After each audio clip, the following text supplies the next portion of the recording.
mong husgahan ang kahit na sino. Siya lang ang may alam kung ano ang totoo.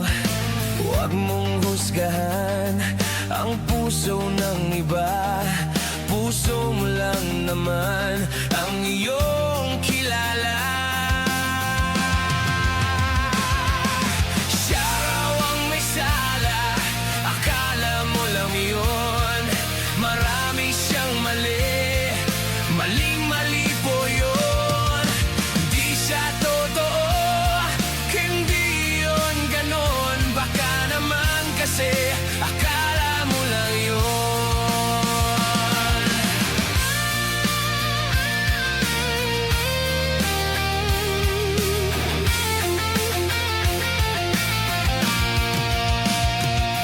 Huwag kang manghuhusga kahit sino pa siya.